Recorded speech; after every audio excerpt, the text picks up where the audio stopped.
కార్మికులకు మంచి రోజులు వస్తాయా? తెలంగాణ సీఎం రేవంత్ రెడ్డి ఇచ్చిన హామీ కార్మిక వర్గాలకు మంచి చేయబోతోందా? నిర్మాతలకు ఒప్పించడం అంత సులభమా? ఇండస్ట్రీ కష్ట నష్టాలేమిటి? ఇరు వర్గాలకు ఆమోదయోగ్యమైన పరిష్కారం ఏమిటి?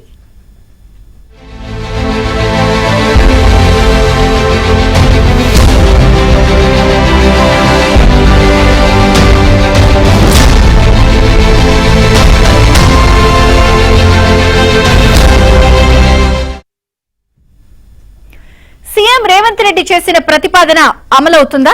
పెంచిన టికెట్ రేట్లలో సినీ కార్మికులకు 20% వాటా ఇవ్వడం సాధ్యమా? తెలంగాణ ముఖ్యమంత్రి మాట చెల్లుబాటయ్యే పరిస్థితి సినీ పరిశ్రమలో ఉందా? నిర్మాతల పరిస్థితి ఏంటి? వారి తీరు ఎలా ఉండబోతోంది?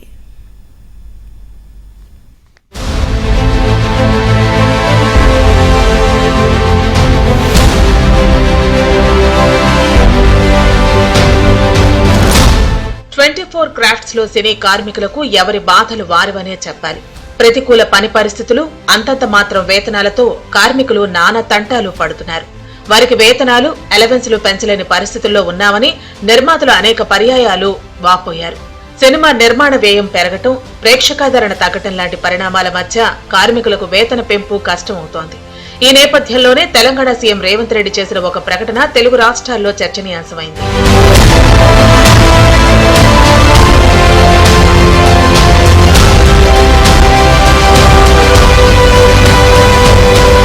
సీఎం రేవంత్ రెడ్డిని తెలుగు సినీ కార్మికులు హైదరాబాద్ లో సన్మానించారు. ఈ సన్మాన కార్యక్రమంలో సీఎం సినీ కార్మికుల సంక్షేమానికి పలు ప్రకటనలు చేశారు. భారీ చిత్రాలు నిర్మించి టికెట్ల రేట్ల పెంపుకై తమ దగ్గరకు వచ్చే నిర్మాతలకు ఆ పెంచిన దానిలో 20% కార్మికులకు ఇవ్వాలని రేవంత్ ప్రతిపాదించారు.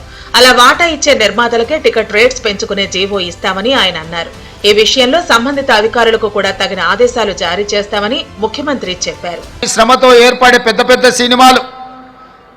సినిమా నిర్మాతలు, హీరోలు వాళ్ళ సినిమాల టికెట్ల ధరలు పెంచడానికి నా దగ్గరకు వస్తుంటారు. నేను నిర్మాతలకు చెప్పిన, మరి పెంచిన దాంట్లో కొంతైనా కార్మికులకు వాటా ఉండాలి కదా అని. రాష్ట్ర ప్రభుత్వం సినిమా టికెట్ల ధరలు పెంచితే హీరోలకు ఆదాయం వస్తుంది, నిర్మాతలకు ఆదాయం వస్తుంది. కార్మికులకు మాత్రం ₹1 కూడా అదనంగా రావడం లేదు.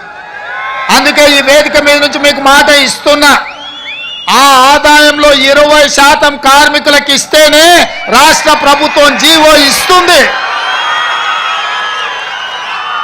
మీ శ్రమతో సంపాదించే ప్రతి రూపాయిలో మీకు వాటా ఉండాలి, మీకు భాగస్వామ్యం ఉండాలి.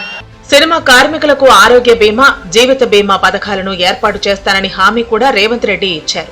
అలాగే సినీ వర్కర్స్ పిల్లల విద్య, ఆరోగ్యానికి సంబంధించిన అంశాలను కూడా తాము చూసుకుంటామని అన్నారు. త్వరలోనే ఓ మంచి స్థలం చూసి సినీ కార్మికుల పిల్లల కోసం ఓ హై స్కూల్ ను నిర్మిస్తామని తెలిపారు. అందులో ఉదయం పాలు, టిఫిన్ ఇస్తామని, అలాగే మధ్యాహ్న భోజనం ఏర్పాటు చేస్తామని రేవంత్ రెడ్డి హామీ ఇచ్చారు. కార్మికుల శ్రమతో నిర్మాతలు సంపాదించే ప్రతి రూపాయిలో వారికి వాటా ఉండాలని రేవంత్ మరోసారి వ్యాఖ్యానించారు. ఆ దిశగా నిర్మాతలను ఒప్పించే ప్రయత్నం చేస్తామని ఆయన చెప్పారు.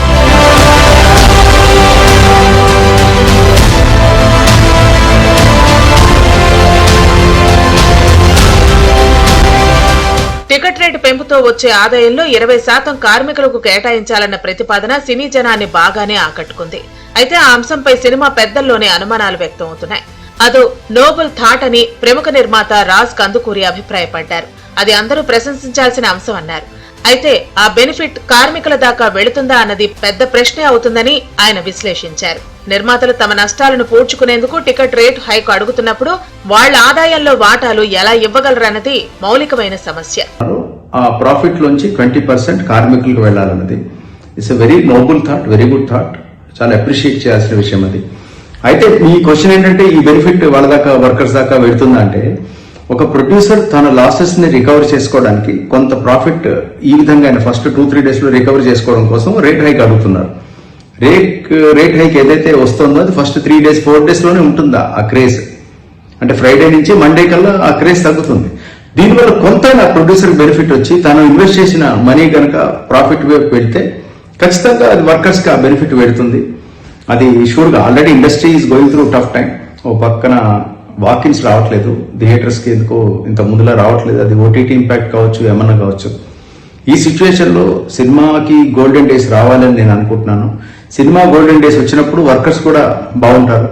ఓ పక్కన ఇండస్ట్రీ కనుక సఫర్ అవుతుంటే వాళ్ళకి ఎంప్లాయ్మెంట్ ఉండట్లేదు. వాళ్ళు కూడా going through very tough time, cost of living పెరిగింది, ఇవన్నీ ఉన్న టైంలో హోప్ఫుల్లీ ఆయన ఇంత మంచి నోబుల్ థాట్స్ ముఖ్యమంత్రి గారు సజెస్ట్ చేసినప్పుడు అది నిర్మాత కూడా దానివల్ల ₹4 సంపాదించి ప్రాఫిట్లోకి వెళ్ళి అందులో కొంత ఈ 20% వీళ్ళకి చేరేలా కనుక చేస్తే ఖచ్చితంగా బాగుంటుంది. ఎక్కువ బడ్జెట్ పెట్టి తీసిన సినిమాలు నష్టాలు మూట కట్టుకుంటున్నప్పుడు వాటాలు ఎక్కడి నుంచి ఇవ్వాలన్నది కొందరు సూటిగా అడుగుతున్న ప్రశ్న.